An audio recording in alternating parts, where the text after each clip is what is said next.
네,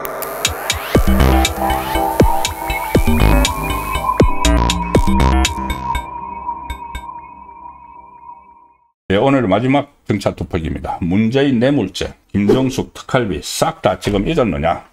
자, 오늘 화제가 이겁니다. 문재인이 자신이 운영하는 서점 유튜브 채널에 직접 등장을 했다. 잊혀진 삶을 살겠다. 그렇게 하면서 평산마을에 들어가서 뭐 책방을 내고, 뭐 책방 내는 것도 잊혀진 삶을 사는 게 아니죠. 그리고 사사건건 이 SNS를 통해서 글을 올리고, 뭐 총선 때 뭐 조국 만나고, 뭐 이재명 만나고, 뭐 총선 할 때는 지원 요새까지 가고, 뭐 그렇게 했죠. 어쨌든 이제는 유튜브 채널까지 직접 하고 있다. 전직 대통령으로서 첫 유튜브다. 자, 그런데 이게 문재인, 그러니까 친명 개딸들이 문재인을 비난하고 있습니다. 문재인을 맹비난하고 있습니다. 왜 자기가 주목받으려고 하느냐는 이야기죠. 그 전에 이 김남국, 친명계 7인의 김남국이 문재인을 아주 원색적으로 비난한 일이 있죠. 자기들은 그때 고생하는데 왜 문재인은 신선노름 하느냐. 내려와라. 내려와서 같이 투쟁하자. 윤석열 정권에 대해서. 이런 말을 하면서 막 비판을 한 적이 있죠. 왜 신선노름 하고 있느냐. 자, 그런데 지금 이 친명, 그러니까는 개딸들이 주로 이런 댓글을 씁니다. 댓글이 무지하게 지금 5,000개가 넘게 달렸다는데, 조용히 잊혀지고 싶다더니 그렇게 잊혀지는 게 무서운 건가? 정말 왜 이러나? 퇴임했으면 제발 조용히 살아라. 제발 잊혀달라. 좀 탈당도 해라. 이런 글들이 유튜브에 쏟아지고 있고, 이 친명 커뮤니티에도 잊혀지고 싶다고 했으면 조용히 좀 있으라. 왜 대통령이 순방길에 나선 시점에 유튜브를 하나? 오늘 이재명 또 외국 가는 시점에 왜 또 등장을 해서 이 화제를 가져가라는 이야기죠. 민주당 탈당해라. 그런데 이 영상 제작을 어디서 하느냐? 김어준 방송에서 합니다. 김어준의 방송시설에서 겸손 방송국이라는 데서 제작을 하니까 역시 예상을 빗나가지 않는다. 또 김어준이냐? 일종의 김어준 휘하에 이재명이 들어갔다. 뭐 이렇게도 지금 보는 시각도 있습니다. 자, 저는 문재인을 이야기할 때마다 중대 범죄자입니다. 뇌물 사건입니다. 2억 몇천만 원이라고 하지만 이상직에게 사실상 뇌물 받은 거, 문다혜 태국에 이주시켜가지고 이혼한 남편 취직을 시켜서 일도 하지 않고 월급조로 2억 3천만 원 주고, 그것뿐이 아니죠. 그때 저도 계속 말씀을 드렸지만은 태국에 간 그 경호원을 통해서 돈을 송금을 하고, 문재인 정권에서 이 특활비를 다룬 총무비서관실에 있던 양인에서하고 수행을 했던, 맨날 감봉권으로 오사고 했던 유송아 이런 사람들이 또 문다혜에게 돈을 보내고, 그리고 나중에 또 3천만 원 돈 보자기에 싸서 문다혜에게 보내고, 그 감옥관 아니야, 이런 이야기들도 다 있었죠. 그리고 결국 이재명은 소환 조사에 한 번도 응하지 않고 지금 기소가 돼서 재판에 넘겨졌습니다. 재판에 넘겨져서 지난번 6월 달에 공판 준비 개일 한번 했는데, 이제 피고인 출석 의무는 없으니까 본인은 불출석했고, 지난번 9월 달에도 두 번째 이 공판 준비 기일 또 불출석했고, 자기 재판을 지금 서울중앙지방법원에서 하는데, 그거 말고 울산으로 옮겨달라. 자기 이제 사는데 가까운데 이렇게 요청을 했는데 또 기각이 됐고 하는데, 어쨌든 재판을 받고 있는 피고인입니다.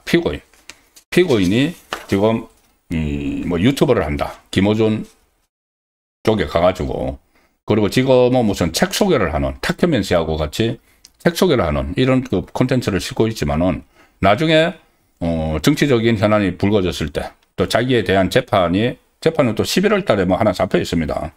자, 그 재판을 할 때 또 자기가 자기 강성 지지층을 향해서, 열성 지지층을 문바들을 향해서 또 메시지를 내는 그 창구로도 지금 이용이 되겠죠. 그리고 김종숙 씨 옷감 문제는 반드시 이거 재수사를 해야 됩니다. 김종숙 옷감, 이 2022년 3월에 시민단체가 고발이 시작이 됐고, 저도 몇 차례 소개를 드렸죠. 언론에도 그 실명으로 감봉권을 받아서 뭐 루비 장인 같은 경우에 그 유송아하고 김종석이 와서 이 감봉권, 특활비로 의심되는 감봉권으로 막 펑펑 써면서 그 한복, 루비 한복도 사갔다. 그 다음에 수재와 구두 장인도 그런 증인들을 막 한 게 언론에 다 나왔죠. 그런데 경찰이 수사를 안 했습니다. 고발을 했는데. 그 서울경찰청 반부패수사대가 수사에 착수한 지 3년 5개월 동안 경찰은 문재인에게 굉장히 고맙죠. 검찰에서 권한을 뺏어서 경찰에 다 줬기 때문에 3년 5개월 동안 김정숙에 대한 계좌 압수수색이나 소환 조사를 단 한 차례도 하지 않다가 이것을 그냥 불기소로 불송치를 해버린 거죠. 그래서 서울중앙지검 형사 2부가 최근에 업무상 횡령, 특정범죄 가중처벌법상 국고 손실 혐의로 고발된 김정숙 사건의 재수사를 경찰에 요청을 했습니다. 이게 불송치를 하니까는 아니야, 이게 재수사해야 돼. 이 검사와 사법경찰 간 이 수사 준칙에 보면은 경찰이 무혐의 처분한 사건의 기록을 검토해서 90일 이내에 재수사를 요청을 할 수가 있습니다.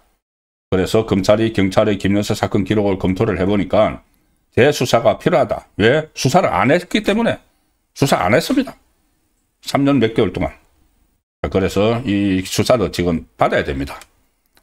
자, 본인이 피고인이고 부인이 피의자고 그 딸 문다혜 씨 여전히 재판받고 있고 이런 상황에서 유튜브를 한다고 이렇게 나서고 있으니 정말 좀 세상이 좀 이상하게 가는 것 아닌가 그런 생각도 듭니다. 얼마 전에 마지막 소식 하나, 조금 전에 들어온 소식이 하나 있습니다. 얼마 전에 이재명이 김현지 핵심 측근 김현지에 대해서 진실을 밝히라 뭐 하고 야유를 보내는 이 현수막이 많이 걸렸죠. 현수막이 이제 정당에서 건 현수막은 철거하지 못하도록 민주당이 그때 윤석열 정부를 공격을 하려고 그렇게 법을 만들어 놨습니다. 그러니까 시행령인가요? 어쨌든 그렇게 만들어 놨죠. 그런데 김현지와 관련해서 비판하는 현수막이 많이 걸리니까 얼마 전에 이재명이 그런 이야기를 했죠. 요거 길바닥에 저질스럽고 수치스러운 내용의 현수막이 달려도 정당이 게시한 것이어서 철거를 못한다. 현수막 규제를 위한 법 개정을 하라 이렇게 지시한 지 일주일 만에 오늘 행안부가 국회에서 관련법 개정을 논의 중이지만 법률 개정까지 오래 걸리는 점을 고려해서 현행 법령 테두리 안에서 적용해 나갈 수 있는 기준을 마련했다. 타인의 권리나 명예를 침해하거나 공중도덕이나 사회적 윤리에 어긋나는 표현에 대해서는 제한적 조치를 강구하겠다. 자, 법 개정하는데 시간이 걸리니까 김현지와 관련한 이 현수막들이 막 걸리는 것을 당장 조치를 하겠다. 이렇게 나왔다는 겁니다. 정말 이재명 하나를 보호하기 위해서 온 나라의 기능이 총동원되는, 그리고 그것을 직권을 남용하는 그런 흔적들도 많이 보이고, 법률을 완전히 왜곡하고 잘못 적용을 하는 이런 일도 계속 일어나고 있습니다. 이게 지금 집권한 지 아직 반년도 안 됐는데 이런 상황으로 가면서 나라를 이상한 방향으로 끌고 가고 있기 때문에 이재명의 재판 재개를 통해서 법대로 좀 정리를 해야 된다는 여론이 계속 확산이 되고 있는 것이죠.